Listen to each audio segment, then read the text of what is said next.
And now it's time for Fabulous Film and Friends. This week on Fabulous Film and Friends, we're going to wrestle over the divisions within our borders as we tackle 2024's controversial Civil War, directed by Alex Garland and starring Kirsten Dunst, Wagner Maura, Calliee Spaeny, Stephen McKinley Henderson, Nick Offerman, and Jesse Plemons. I'm joined this week by a blockbuster crew consisting of Utah's IT tech and movie-loving Burton Brown and part-time New York, part-time Florida denizen, author, producer, and gadfly George Young. George, warm us up with your take on the water shortage scene in Brooklyn from the film. Was that an accurate depiction of thirsty New Yorkers? No. How much more of a review do you need? Okay. All right. Before we embark on our little journey towards the truth, the synopsis. In Civil War, 4 journalists, hard-bitten and cynical war photographer Lee Smith, brash cowboy reporter Joel, wide-eyed rookie photobug Jessie Cullins, who idolizes Lee, and sage-old New York Times correspondent columnist Sammy. Curious note, the women in the film have last names, but the men don't. Travel a roundabout 1,000 miles from New York to Washington, D.C. through an America ripped apart by a second civil war in order to get a final interview from the U.S. president before the country is taken over by Western forces, which is an extremely unlikely alliance between Texas and California. Before we begin, just around the table, George Young, thumbs up, thumbs down, or thumbs down? Oh, definitely thumbs up. I mean, I'm glad you and I got a chance to talk about it a little bit yesterday, but very pleasantly surprised. I thought it was very solid, very well made, and unless I missed something, and we talked about this too, it did not stray into that ideological cudgeling of either extreme left or extreme right in terms of the Civil War itself. I mean, I think that was obviously an underlying current, but nobody was beating me over the head with white supremacists, evangelical Christians, or any of the convenient bad guys that I did. I fully expected somebody to be in there, and they just weren't. So just a very good movie, an interesting take on Civil War, and a grand execution. I thought it held my attention for the 2 hours, and I was not expecting that. Good points. Good points. Burton Brown, your take. Thumbs up, thumbs down? I'll say thumbs up as well. I agree with basically everything George just said. I was expecting, I didn't really know what to expect, but I was not expecting what I got. I was expecting more, I guess we'll call it divisiveness that would relate to today, and that they were going to define a side. Mm-hmm. And then, then I was either going to be happy or mad, depending on whatever side they picked. Yeah. But thumbs up overall. Yeah, and I'll do the same, though. I was just going to ask him, but of course it's my show, so I can do whatever I want. So I sent you guys that review from Nerdrotic, and I actually agree with a lot of points in that review. So I'm thinking, can I be swayed by another film podcaster and go, yeah, I came into the film just like you two, thinking, oh, this is reporters. I mean, you might as well make a movie about valiant door-to-door solar salesmen. I was like, oh, give me a break with reporters. So I didn't want to see that at all. And I was thinking, just based on the hype or the promotional material when they showed the map of the United States, I just went, this makes zero sense. And let me pull that up, just for our listeners at home.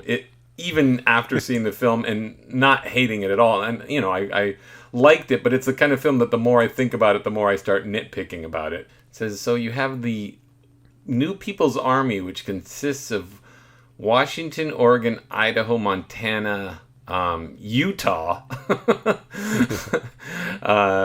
Looks like North Dakota, South Dakota, the northwestern United States is all an alliance.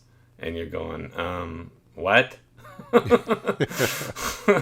So that, anyway, it just, I saw this map, then we got California and Texas as allies, and then the rest of the country loyal to the United States, and then Florida and all the southern states as their own alliance, I guess loosely aligned with Texas and California.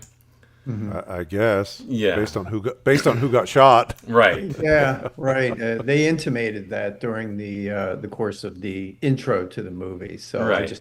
I just assumed that was the way that it was. Well, so I saw this beforehand, and I just thought, this just sounds stupid. This sounds like, and I know Alex Garland's English, and I was thinking he's just yakking out of his ass because he doesn't understand the politics of the United States whatsoever.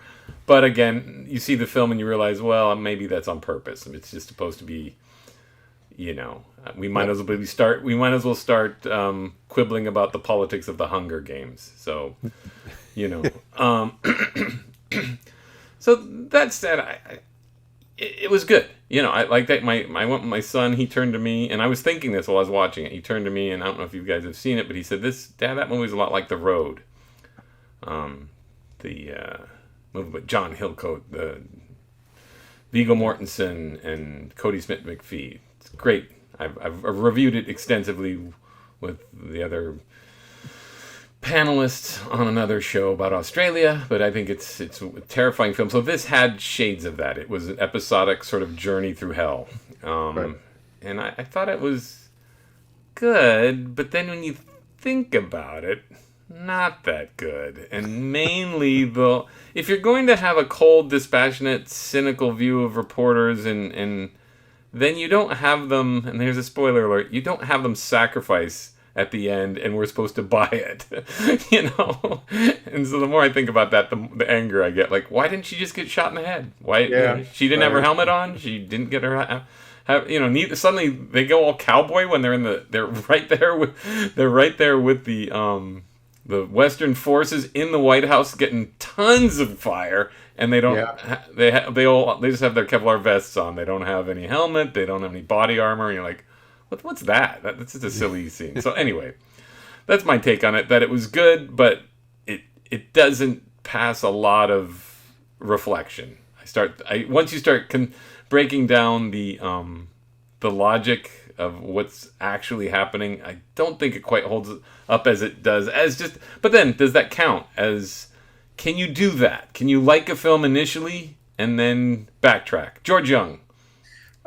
Sure. I think, didn't I do it with the last podcast with Roadhouse? Oh, I don't know. I thought I went the other way with it. I at first did not like the remake. Oh. And did watch it a second time to your that's right. That's right. Yeah. That's right. I did like it. So I don't know. I mean, you do a second viewing, if you have time for them, is sometimes helpful. It just depends on the film, I guess. So. Yeah. No, I definitely want to see this again. Bert, what do you think? Can you backtrack, or do you just go by your gut response? No, you can totally backtrack. I've done that with even some Star Trek movies, where I kind of liked them at first, went in wanting to love them and did. And then when you think about it more and I don't know, when you apply more thought to it, it's like, ugh, that wasn't quite as good as I thought it was at first, even though I did like it. And expectations are a big thing. If you really think, like we all went in, I kind of arms folded. I mean, I know I did. Oh, yes. So yeah. I was ready to hold my nose, going, "Oh, come on!" Absolutely. Yeah. Well, again, just the idea of reporters. I was like, come on. Who in their right mind is going to take the side of reporters at this point in time? They're all wonderful. What do you mean? Yes. Truth tellers, every one of them. Oh, God. Never a lie to leave their lips. Yeah. But I did think it was a canny move to really focus on photojournalists more than actual, like, anchormen and news hounds on the beat, Right. So Sure. I thought that was a smart move. I mean, they had the sage old New York Times reporter. I think it could have worked if it was a different war. I don't know. I don't know why. I think focusing on photojournalists, could be a interesting take, but it'd have to be probably on a war that really existed. Mm. You Well, know, I thought, almost like a documentary or something. but don't you think this worked well for the movie, The Photojournalists? I thought it worked. It did. Worked better than it should have, honestly. Yeah, but I was also thinking, oh, there's still photojournalists out there. I didn't know that. No. Well, yeah. They all want FaceTime. They don't want to take pictures. They want to be in front of the camera. No, it's true. I mean, honestly, nobody had their phone out, and nobody was doing selfie, Yeah. like reports. But again, that's fine. I mean, it sort of takes a highbrow look at the clean art of photojournalism, which is it's fine. I mean, what do you think it meant? What was the film about, George? Wow. Since my preconceived notion, which is what I thought the film was going to be about, was completely ignored or at least truncated, because I went in thinking it's going to be, all right, so what I'm going to see here is a president with a bad dye job and signs in the background about white supremacy and people calling out evangelical Christians for fomenting the Civil War. It turned out to be none of that. So I had to dig a little bit deeper, and I just sort of, if you're sort of putting me on the spot, but that's okay, because I think when I walked out, I thought, I don't think a civil war in the United States on a martial level is even possible. I don't think you could do that or instigate that, or I don't think that could ever happen. Because you would have the United States military fighting the United States military. Is that possible?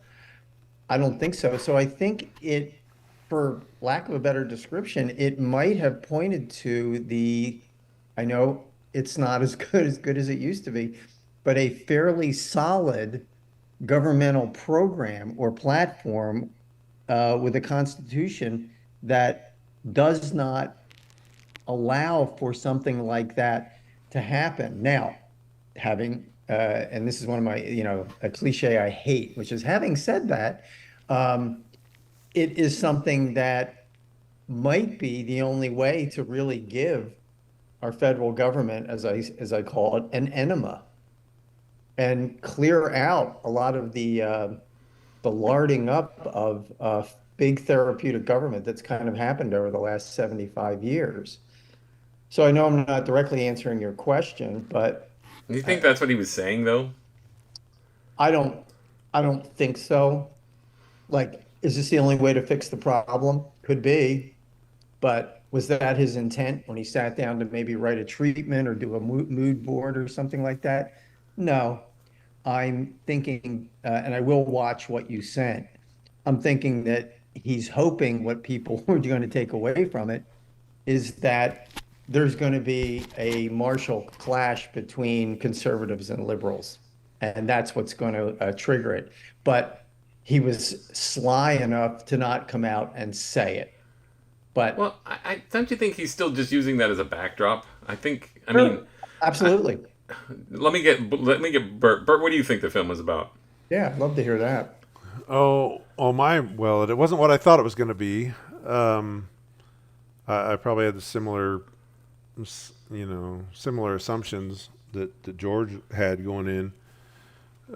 But I thought it was kind of not a coming of age story, but it was focusing on Kirsten Dunst's character and her, I don't know, her angstiness or bitterness or coldness to all the war and terrible things she's seen people do, and this is no different. Like, America's not better, not different than all the other wars she'd seen across whatever ocean she'd been across to go see, and then it was just another war, and to her it was just trying not to get shot, take pictures, get them out there. It's like she didn't really want to be super famous, it didn't seem like, or she would be taking different risks. But that's what I took, and like you called it, the Civil War was the backdrop. Well, yeah. So I just like you think said. So using the road as the templates, which the movie my son and I were both like, yeah. So the road's about keeping hope in the face of hopelessness. So if you know that, if you've read the book or seen the movie, it's about as grim a story as you can take. And I thought, I don't know if Alex Garland's ripping it off, but somewhere in his subconscious, he's influenced by that book and that movie. And I thought it was that. It was journalistic integrity or journalistic it's a journalistic view of a war. And I think you hit the nail on the head, Bert. It could have been, it's that, she says that line, I've been taking all these photos as a warning, and I always thought people would pay attention, but, or whatever. She says something like that. Yeah. And so I thought that was sort of a clue. And then it really doesn't matter, which country it is in a way. It's just that we're not above it all. But in the face of hopelessness, she gains a heart, which I'm not sure fits with the character. And that was the thing. Now, I guess there's a progression with the death of Stephen Henderson, which I thought was implausible. That's another one of those backtracking, like, yeah, he dies because he rescues them from Jesse Plemons in which was arguably the most intense scene in the movie. Mm-hmm. Unfortunately, ends in a way that just flat out wouldn't happen. I mean, you got trained military guys who can hear a vehicle. Yeah. And the first sign of an engine being started, they would start firing, and he'd have been dead long before he killed them. Mm-hmm. So, I mean, okay, sure. Stormtroopers should have hit Han Solo and Leia many times over, and yeah, it's just a plot device. But when you are dealing with a pretty intelligently made movie, those things do stick out as cop-outs. Well, that excursion, that was the stealth version. They couldn't hear it coming. It was, they never brought up EVs, right? It was the EV version. Right. You couldn't hear it at all. He just zipped on up. Yeah. Well, they were still using gas, so they never. That's right. They did have to stop for gas or hot dogs. I don't know. But yeah, I mean, that's what I got. I said, it's more of a fable about hope or integrity in the face of utter chaos. So that's what I got out of it. So I thought it was, the American Civil War actually wasn't the focus in a sense. It was the dehumanization, which that's kind of a broad topic. And I think, a lot of filmmakers can hide behind that one. Oh, there's no humanity left. But there it was. I mean, it's obvious in the scenes, and they did mirror the road a lot. So the Jesse Plemons scene is very reminiscent of the Garrett Dillahunt scene in The Road. And it's like, this is just don't think about it. This is the world that is. So that's where I really thought about The Road. When okay. Well, yeah, it was like almost, she was taking pictures out of obligation, not out of even journalism. Yeah. Well, no, she says we take the photos and let people decide what, like stop crying kind of thing. Like this is just what is. So let history decide. Which, that's valid. Well, anyway, yeah. So what jumped out? What's your favorite scene, George? Well, the most disturbing, but my favorite scene was the one with Jesse Plemons. Yeah. Because it kind of took the movie into a completely different realm. I won't credit it with, putting my attention back on the screen because my attention never really wavered.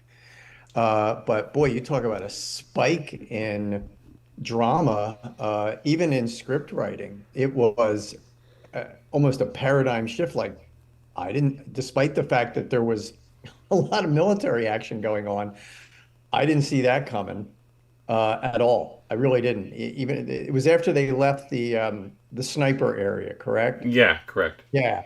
Now, to me, that was an excellent example of pacing because it almost set us up for something like the scene with Jesse Plemons, but I just was completely cold-cocked by that one, and it was pretty impressive. And I know you and I are both Jesse Plemons fans, but Yeah. that was really an outstanding, uh, I don't know, 4 or 5 minutes of screen time. Yeah, he didn't even Yeah. get any. He didn't even get listed in the credits. Oh, is that right? Yeah, yeah. I don't think he did. I noticed that Wow. he Wow. did one of those uncredited cameos. Jeez. Maybe is it That, just as a favor to Kirsten Dunst? But no, he certainly. I mean, it's a part he can play in his sleep. oh, sure. He's been building on that part since Breaking Bad. But this by far was his most polished. You know, just the way he was flicking his beard and yeah. Well, what kind of American are you? You know, that was good stuff. What do you think? What do you think of the point of it was? I'm a little. You know, what happened was Roseanne was pocket dialing me, and you know she did it 3 times while I'm watching that scene, and so I'm texting going, "I'm watching the film," and then you think, "Oh, something bad happened," and then finally it was a pocket dial. So I kind of got distracted. So you guys have to explain to me: was he Western forces or was he American? I don't know. Yeah, I don't And know. was that the point? So that was the point. Like we didn't know what side he was on, He was wearing some military uniform, but they and I all never were. really. They all were. Yeah, I didn't catch it. Okay. Yeah. If they said it, I missed it.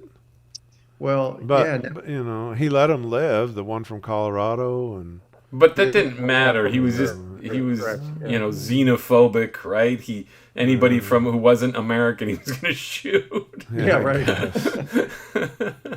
And I did think, you know, it was one of those things that registers. Like, why would you say Hong Kong when you saw him shoot your friend? Well, exactly. Right. I mean, if there was besides the killing the two soldiers by driving the truck into them, Yeah. that was a little incongruous to me. But who knows? they what should have people- just said L.A. or something. Right. Yeah. Well, Yeah. okay, so Florida, I mean, that one passed. You know, so it's like, so then you think, okay, so he's part of the Florida alliance, but then he let Colorado and Missouri live too. So I didn't quite understand what his reasonings, but maybe you just weren't supposed to. So anyway, Well, they're loyalists, but loyal to who? You know, Yeah. No, I don't know. yeah. right. Well, I That's a thought good maybe it was it's more interesting if he was part of the American coalition or the loyalists, right? Right. Yeah, well, I didn't go in having all these factions nailed down in Well, my head because I didn't know they existed. that's the one thing I did do was I studied the map. It was on Wikipedia anyway. It was part of their marketing campaign. Oh, I really? think Okay. yeah. So I did study it and kind of was snickering at how stupid it seemed. I did laugh out loud when it was that 2-star American flag. You know, I saw them like, oh, that's pretty good. Yeah. Texas Yeah, and that scene with California. the snipers did inform the Jesse Plemons scene, though, right? I mean, he's just saying, "Well, what's going on?" And, you know, he asks the girl, the little greenhorn, "What's happening?" A guy with a gun is shooting at us. We don't know. You know, we don't know what side he's on, and it doesn't matter. Remember when Wagner Maura says, "What faction you with?" And they just looks at him and says, "Are you retarded?" Or was that what he said? Yeah. You know, Oh, like well, he said he was American, and then somebody asked again for about the third time, Yeah. you know, what exactly is going on, and he said, "What are you retarded? Yeah. Someone's shooting at us." right. Okay. So it doesn't. So at this point, it doesn't matter, right? It's all devolving into chaos. And I think maybe that supports sort of what I said earlier in that it would be, I think, very difficult for United States Armed Forces to fight against United States Armed Forces. I mean, what's the old joke? What's the last war the French won? You know, the French Revolution, but they were fighting the French. Right. I just, you know, the incongruousness of guys in identical camo outfits, you know, killing other guys in identical camo outfits. It almost, you know, it almost resonates that this is like the Civil War where families would be fighting against each other. Right. I don't know. Maybe, you know, maybe I'm trying to talk myself out of a take on it that this would never ever happen. Not on that scale, maybe. Well, Maybe that, anytime I think about a civil war, and you know, it's mentioned a lot in the press these days. how would California work? I mean, you got Northern California versus the Bay Area and Southern California. Like, how would it even work? I mean, it literally would just be liberal versus conservative, and how would that work with supply lines and everything else? It's just like, it would just be so chaotic. I mean, it's sheer anarchy. Now, I think the film got there, but I'm not sure. I mean, I'm not sure it was supposed to matter. You know? Probably not. You know, maybe I'm reading something into it that just isn't. Yeah, and maybe he did the California Texas thing on purpose to I think so. try and really say that it wasn't this so-called I agree, liberal but I think you're conservative. right. It was just something else. No, maybe he had a script where Florida and Texas were the alliance, but you never know. I mean, maybe the studios said, no, you can't do that. Or That's maybe, too obvious. Yeah. Oh, okay, yeah. You got to make it more ambiguous. Look, I'm just talking out of my ass. I don't know. I'm just saying that it just seems like, wouldn't the obvious script be Texas and Florida be the alliance, and all of the South versus all of the Northeast, and and then it would be just completely chaos until you get to the coast. So obviously Washington, Oregon, and California would side. I think, but then you'd have this sort of hodgepodge. But then again, you got in Texas, you got Austin and you got Houston, which are pretty liberal cities. So it just, like, how would that work? I just don't like, when you think about it, it's not an easy division. Like, not that the first American Civil War or the real American Civil War was cut and dry, but at the same time, the division was there, the North Mason-Dixon, and the South, yeah. There's just a place where you just didn't cross. So, but it would just be near impossible for, and I don't know. And I can't contemplate how we would faction off. Yeah. Well, if you're looking at California, I've been there, and you live in that area, but it's like, okay, Northern California is more conservative than Southern California. But then don't forget, Eastern Oregon is the same. Sure, but in California, you've got the Central Valley, which is way more conservative. So, and they're in charge of the food. But so it's food versus fuel. They're lumped. That's true. I hadn't thought of that. The Central Valley. Yeah. All their voting goes to whatever the South likes, or L.A., and San Francisco. The whole state, just like Eastern Oregon, gets but think about it. It doesn't matter because there's more of them, so they get lumped in there for some reason. That doesn't mean those people didn't leave. Right.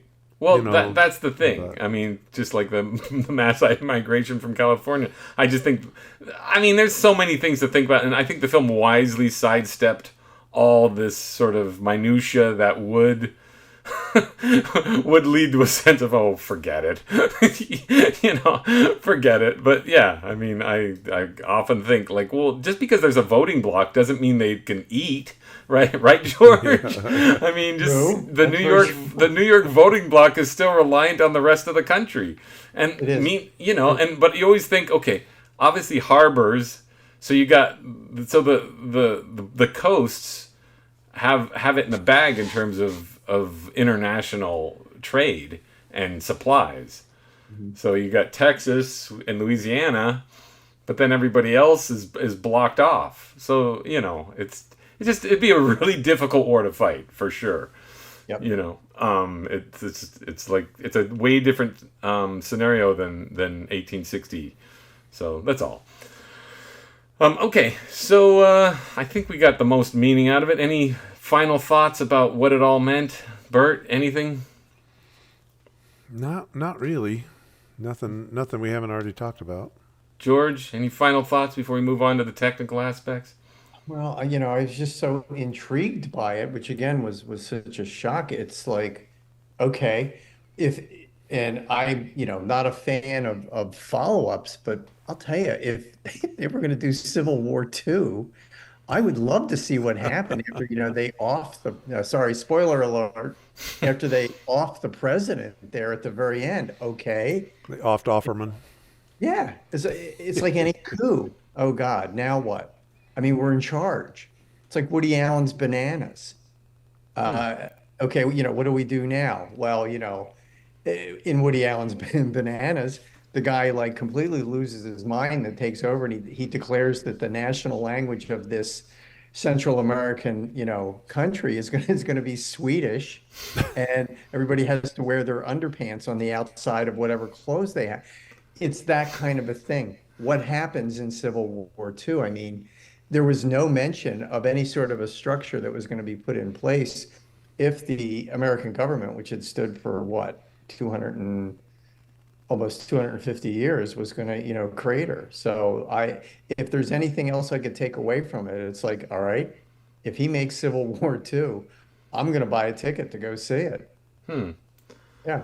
Well, I doubt he will, but No, I do too. It didn't feel like a franchise to me.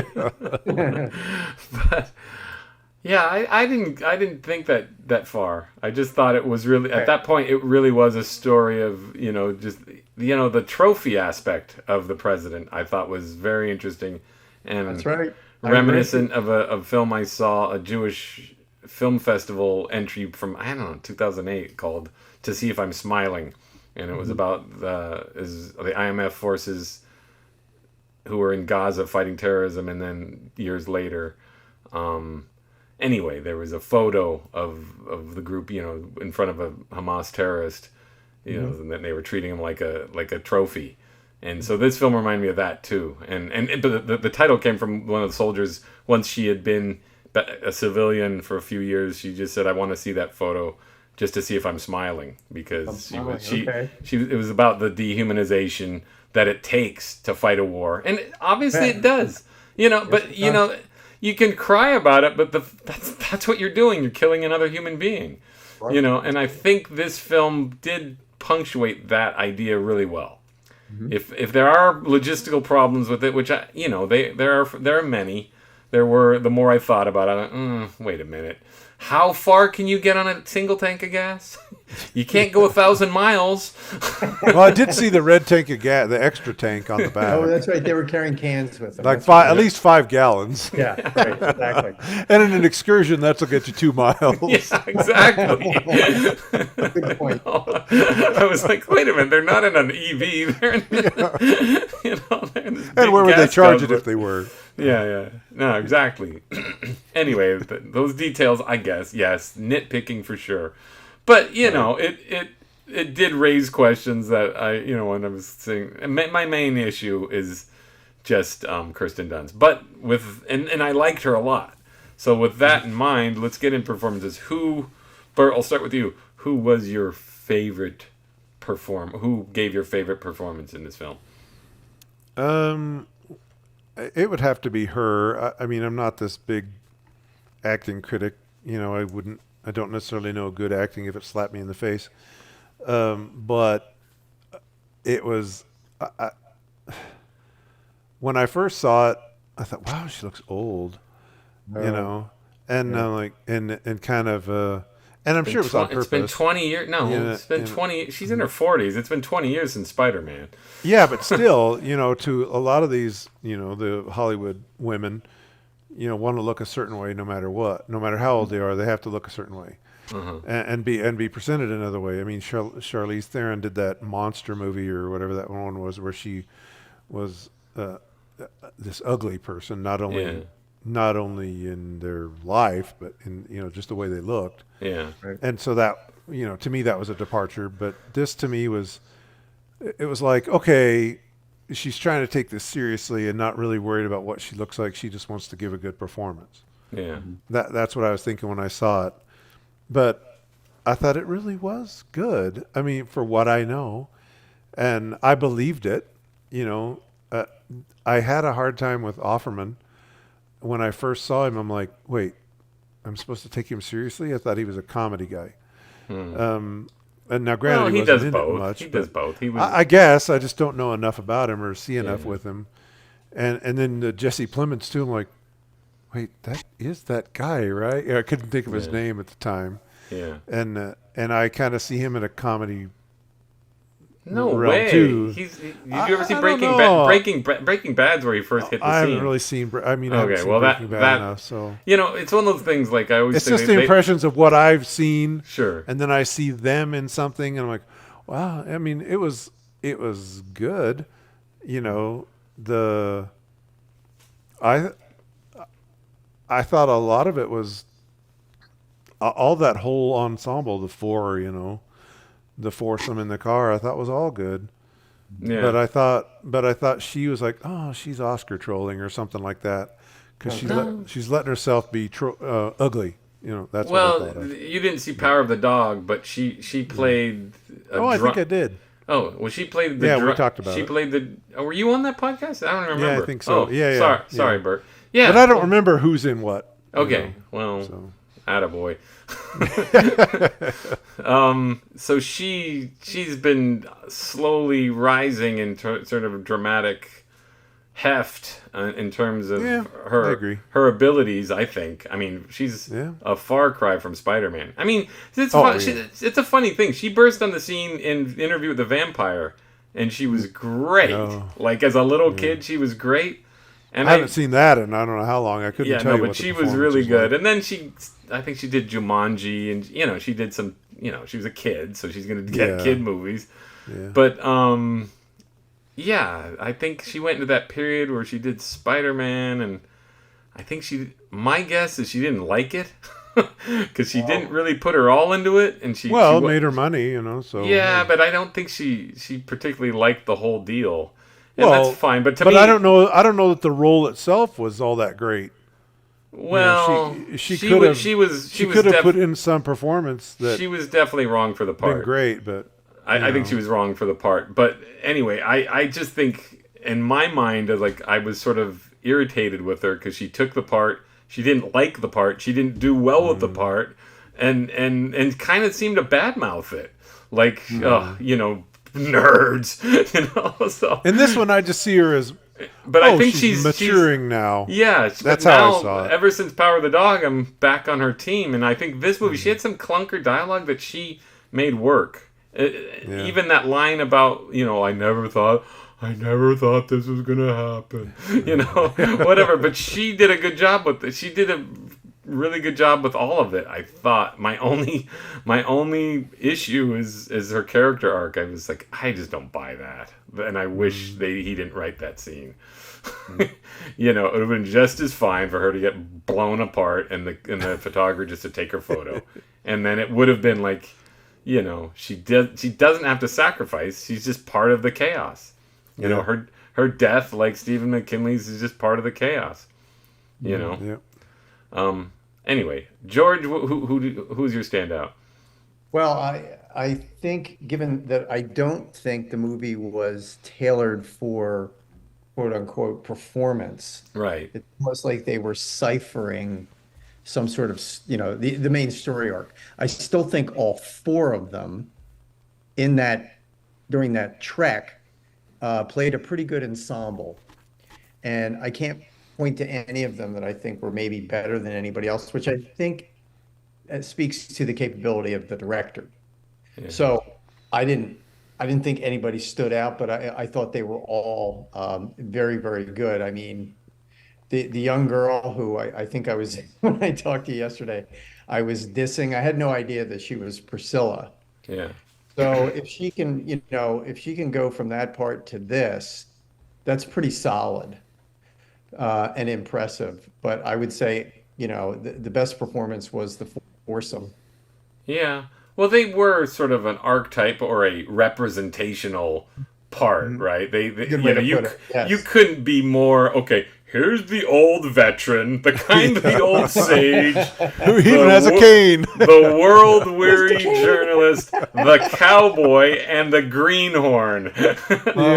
That's true. I mean, so considering it was so obvious, I still think and I don't think she was my favorite, but I was most impressed with Calliee Spaeny because she did make the dumb greenhorn part work. Yes.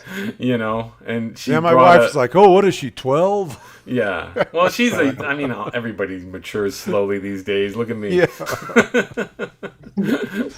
Yeah, you're 12. I didn't mean in looks. Yeah. I mean, look at what's behind me.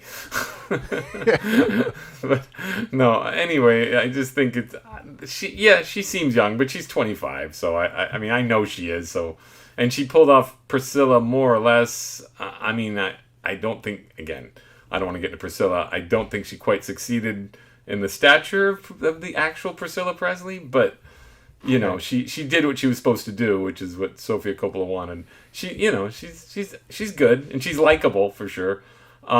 She didn't have a great part. I mean, she wasn't given a good part. She was given a cornball cliche part. You know, like what war movie doesn't have the greenhorn, the wet behind the ears rookie, you know, who's never seen a fight before. I mean, but she pulled it off. I thought Kirsten Dunst brought the right jaded quality to. Wagner Maura, that Nerdrotic review called him the bargain basement Pedro Pascal, which I don't think is fair. And it's not. I think because both of them started on Narcos, and what's his place was playing El Chapo. No, not El Chapo. Who's the other one? The big guy. Wagner Maura was playing. Oh, now I have to look that up. I'm being so stupid. not El Chapo. The bigger. Oh, man, my brain, it just sucks. Sucks to get old. So much for not maturing. Yeah, Pablo Escobar. Jeez Louise. Wow. So Wagner Maura played Pablo Escobar, and it's not like far, but he was a much deadlier presence than Pedro Pascal. And Pedro Pascal was damn good. So I just think, whoa. That's just not fair. But in terms of this movie, I thought he wasn't great. Honestly. Would you agree with that? I just thought he was a little underdeveloped. I mean, they show him as a cowboy. Again, it's the same kind of thing where I'd buy what he was doing, but I just didn't love the character. I didn't buy him as a reporter. Oh, you know, that's the problem. No, and honestly, I know he's doing it just to defy expectations, or I don't know for sure, but my guess he was doing it to defy expectations. But honestly, Kirsten Dunst should have been the journalist, and he was the photographer. Okay. You know, don't you think? And just in terms of character, you know, Might have fit better. I think that's a valid point. because the idea of him like talking with all those, you know, rebels in their Hawaiian shirts and their plaid shirts, you know, or I guess those were Western forces. Remember when they meet the very first gun battle where she takes they're at some office building or something. yeah, and he's just yakking it up with everybody. He is. And so you think, oh, okay, he's one of these guys. He's in it, and he's like, oh, this gives me such a hard on. Like, I don't know, the reporter. I don't know. It just seemed like more of a photographer kind of thing. That's all. But that's a quibble. But I'm gonna say it's Jesse Plemons stole the movie for me. Great. That's a great scene. Yeah, and I don't think we can even talk about supporting players because, as you say, there really wasn't a lead, really. No, but that whole whatever you want to call it, gestalt in that car just kind of worked for Yeah. me. They were well cast for sure. They were. Yeah. Yeah.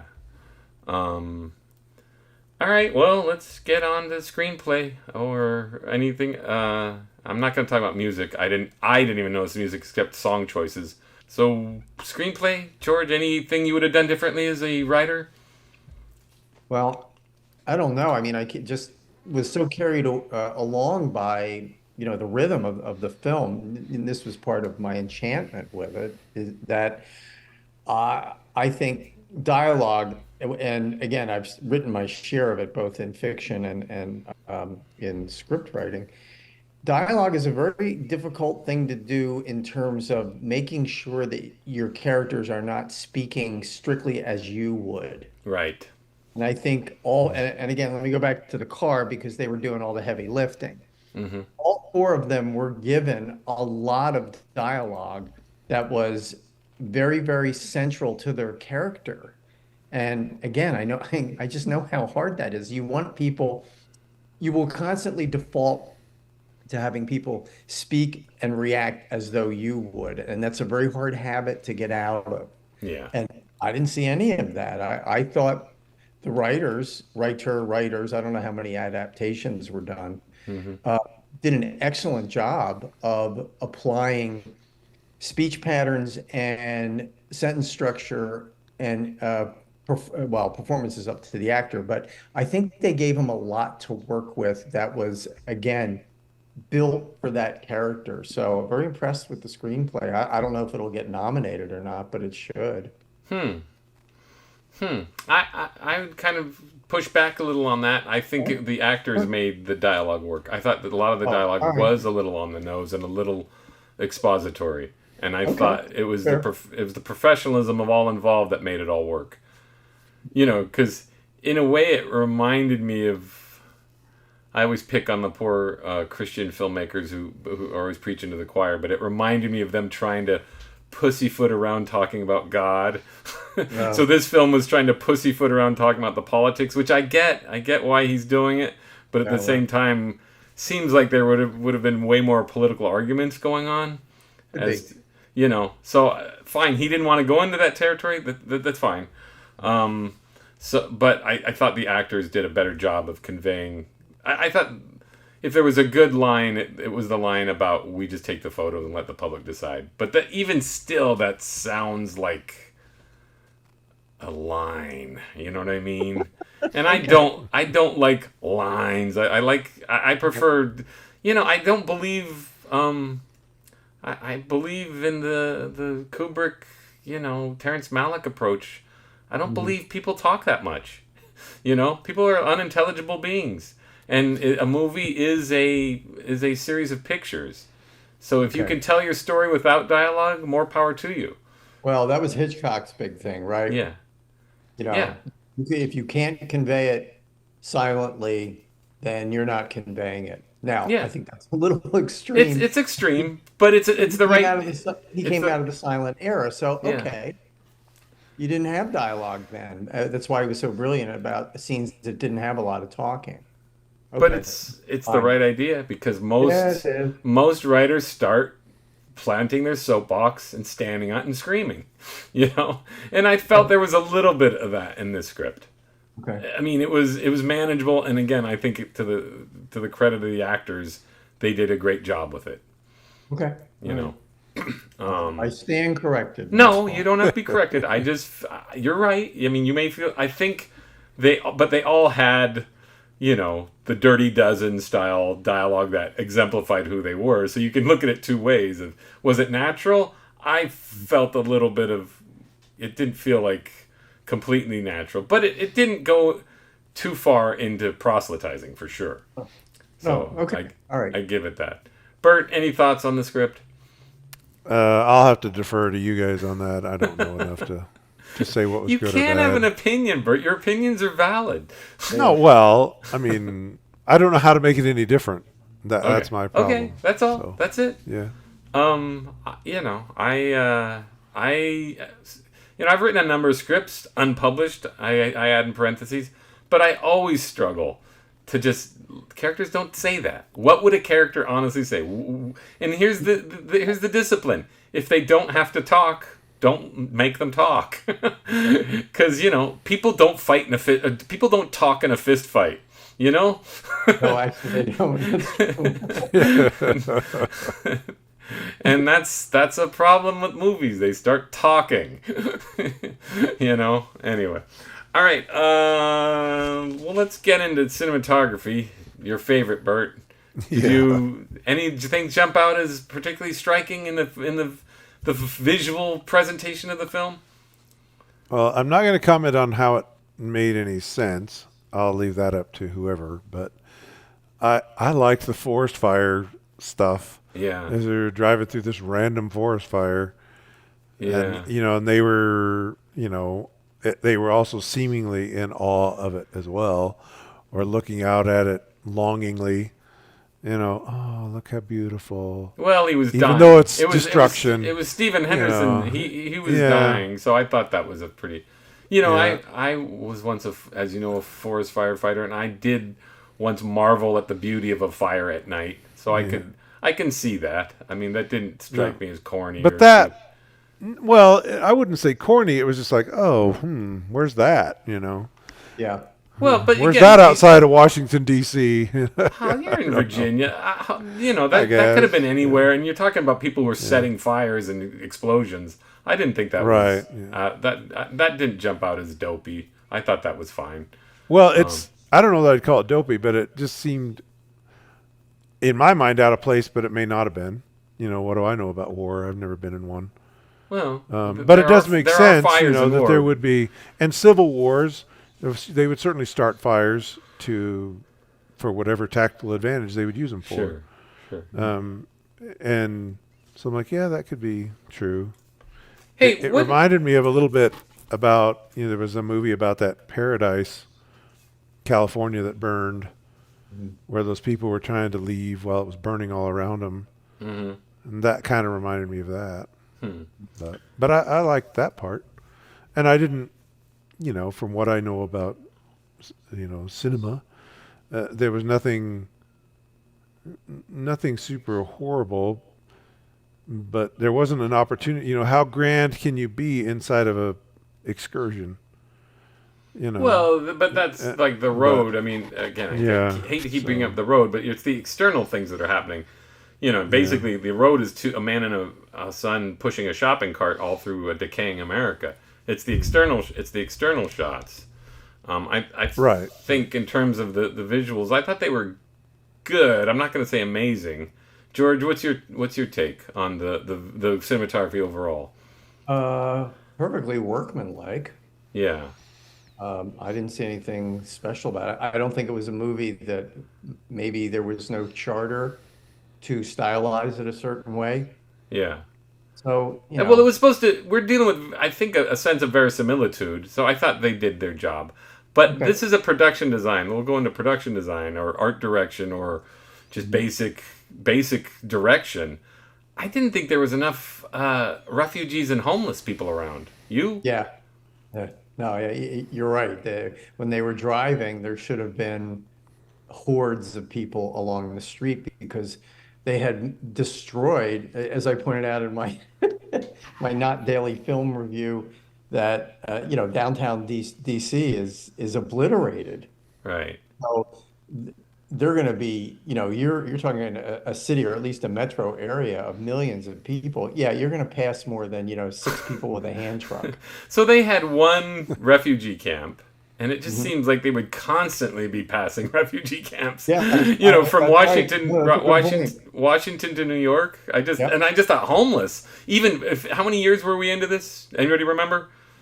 How many years were we into this war in this film? Oh, I don't know. No. Okay, but good question. Homeless would have been everywhere. Yeah. And that would have been you'd think that would be the shots of them driving by families in tents and barbecuing, peanut butter or something. Well, unless unless it was later in the, years into it, where they were able to get out to the whatever this map shows. Yeah, but this is the final. To get to other loyalist states, but isn't this you're right, I guess. But like any war, there's heaps and heaps of refugees. They're constantly in transit as your cities are getting destroyed. Mm-hmm. So anyway, I just thought I thought that was a weakness in the film. There just didn't seem to be enough people on the road, and that obviously it's a budgetary thing. Oh yeah, they didn't want to pay extras or whatever. Yeah, that's what it is. It is. I don't know what the budget. The budget's fairly high, I think. I mean, if I look it up, it's probably like 50 or 60 million. I mean, it's pretty high, all things considered. Considering you didn't have Adam Sandler in the car. I mean, it was all basically affordable actors, And so I don't. What is it, Bert? What's the budget? I don't find it yet, but I'll find it. Okay. Yeah, if there was a weakness, I just thought there wasn't enough people on the streets. Also another weakness. They're sleeping outside. Like, ho-hum. Marauders, gasoline they've got tanks of gas, they've got food, they've got money. There's no pirates and hellions on the street that they have to avoid who would say, hey, look, a car's sitting there right in the open.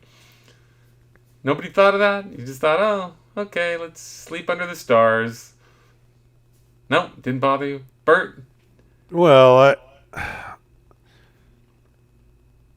I don't know. Seemed like Maybe there it would was be just because a lot more. yeah, there would be care other taken places. Yeah, where are they exactly? Are they in the middle of? There's plenty of places, but maybe they weren't safe, or maybe they didn't consider them safe, so they wanted to isolate out there, and It didn't just want seemed, to but they sleep were, in the but they were excursion still. for some reason. It looked like they were out on the road to me. Yeah. So But the budget was about $50 million according to this. Okay, that's a decent budget, for production. And what were the special effects? Probably the helicopters and For sure, the Washington scene was big. That was a big scene for sure. But I just thought, just as a matter of nitpicking, I as the director would say no. They would have a camo tent. They would set things up. They, even as reporters, they would be armed. This is a world where, where looters are being tortured. This is a world where it's pretty hardcore. People are desperate, So it just seemed like it's a little uneven, especially at the extremes those guys went at torturing the looters. And they weren't shocked by it. Right. We're in a world where looters are a fact of life. So you're just going to sit there with your truck with its full tank of gas open for the world to take? I just thought that was a little lazy. Just, typical laziness on a filmmaker's part, which just happens. Like, just set it up. They got a camo tent. They're out in the woods. They're off-road, You can't just pull off the side of the road and not think somebody's going to try and kill you. That's all. Anyway. Production design, I thought, was lacking there. Overall direction, obviously I like the film, so I'll just start with the overall direction. Good, better than we expected. Burt Brown, overall direction of the film. Much better than I expected, because we've already talked about it. Yeah. I don't know what more to add. Seriously, I had no idea it was going to be what it was. Right. Because I didn't watch any previews other than, explosions. Right. Right. Guns. And that's about all I knew about it. Right. And I think this film isn't going to do that well, right? George? Yeah, I have not checked box office, and it has been out since, the second week of April? Yeah. It's made enough money, I think. I think it'll ultimately recoup its costs and maybe a little profit, but it's like one of those films, again, sorry about it, The Road, where nobody really wants to watch it. Well, it says it grossed $62 million in the U.S. and Canada and $33 million in another. So almost $100 million. You round up to $100 million. Yeah, that's okay. But that's basically, I don't know what marketing is on something like this. Sure. So they basically made their money back. Yeah, if you take the base budget and double it, it's kind of a rule of thumb that that's what you have to do to break even. Right. So they broke even. They're close. They're close. Very close. But direction, there's probably not much to add, George, but is there anything, final thoughts about the direction that you'd like to highlight? No, I don't know why I was so taken with the movie. Maybe it was because I was expecting something so different. But right. In some ways, for something that was as brutally violent as it was in certain places, I thought he was almost restrained. Yeah. Except that last scene in the White House. And I thought that even that, sort of spiraled to a point where it was completely believable, because you knew they were going to go in there and take the guy out. You knew it.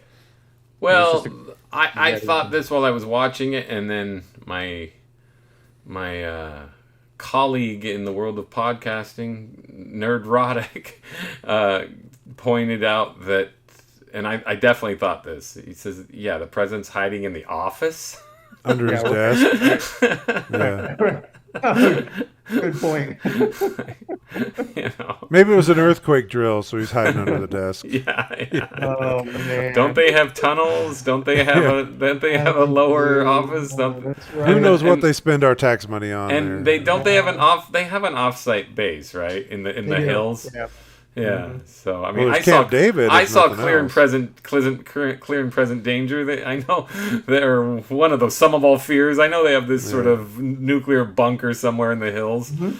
Yeah. I hadn't thought about. But maybe they didn't have a chance to get in there for some reason. I thought he wouldn't be in the White House, would he? And there he is. They find Unless he him was trying to make a point. Could be. I mean, you can justify it but in some cases, look, I'm not a big fan of thanks for telling us, but this is a moment where you need that. No, I'm gonna stay and face my aggressors or something. Just because it just seems like wouldn't he be? So he had the little decoy, but then he stays in the office. Yep. What was the point of that? Yeah. So again, film could have been better, but yeah. Well, maybe overall, they had more and they just cut it out. I don't know. Who knows? Maybe. Hard to say. I mean, was that his press secretary or? That's what they portrayed it as, her press secretary. And they just take her out. Yeah, I'm like, what did she do? You talk about a Republican wet dream right there. Yes, absolutely. All right. Anyway, so all three. How would you hardly? Okay, give it a underline or just meh or what? Recommendation, Bert. Would you hardly recommend or just recommend? Probably just recommend. Mm-hmm. I probably will watch it again. Mm-hmm. We've asked that question before, so mainly because I wasn't what I thought it was going to be. That's the main reason why. So, George Young, heartily or just so? Oh, heartily. If I would have any of those discussions with my friends about like what they should watch, I would recommend. I would heartily, whatever your adverb is, recommend it because I do think it is a very well-made movie and a bit of a shock. So, okay. I can't point to anything I've seen over the last couple of years that sort of, what is it? I said cold cocked earlier. I keep trying to find another a word for gobsmacked. Gobsmacked. Gobsmacked me as much as that movie did. So I think that says something. Huh? You're more taken with than I was. Okay, I said, I walked out. If I had left the theater and somebody said, "Do you heartily recommend it?" I would have said yes. Now I recommend it with reservations. Oh, well, all right. I sort of backtracked, so I sort of lost zeal. Sometimes movies take hold and you go, wow, that was great. This movie's sort of fading. Like, I'll give it that. If I have an emotional reaction, upon reflection, it was a good viewing experience, but it doesn't hold in my mind as to like, okay, I'd love to see that over and over. I think, yeah, it was good. It was better than I expected, but I have quibbles, as you've heard. Yep. So I thought it could have been a little stronger somewhere, maybe in the four characters. Somewhere it needed to have a more of an emotional, visceral reaction. I think it's a little cold and a little, as I said, filled with little holes that sort of add up to one big hole. Okay. So it's definitely cold. Definitely cold. Yeah, but not cold in a way that works as a style, if that makes sense. It's cold inadvertently. Like it, again, if you're going to be cold, then stay cold and don't have Kirsten Dunst sacrifice her life, which right. No, again, that's true. That's true. Just jumped out as silly. Like, what has she said or done in any scene before this that added up to that moment? Right. Where, well, yeah, no, exactly. And, the fact that she was experiencing burnout there as they're trying to take the White House. Yeah. It telegraphed it. Yeah. Okay, well, see, I thought she was going to have burnout, but she was going to die, like, stupidly. I thought, okay, well, she's losing it. And you can see Calliee Spaeny taking over. You see it. I'm like, that's fine. She's had too much tragedy. She can't bear it. And I thought, boom, she's just going to get shot. And Calliee Spaeny, and it would still be fine because the lasting impact of the film is its final shot. Yep. That's where I thought that was pretty good. That was a good story of how it all, how we can all view each other as enemies and view human beings as trophies. And we've done it throughout history. It's not a new thing, and we're certainly prone to it in this country. And if that's your thesis, which I think it is, I'm fine with it. But why bog the film down in details that don't need to be shown? So All right, gents, we are out of time. So thank you for joining us. It's again a hearty recommendation, a recommendation, and a sort of half-hearted recommendation, all around the board. Hey, it's recommended. Yes, it is recommended. All right, thanks for joining us, all my listeners out there. Please like and subscribe on YouTube. That's the latest push. And we'll talk to you soon. Thanks, everybody. Thank you for listening to Fabulous Film and Friends. Copyright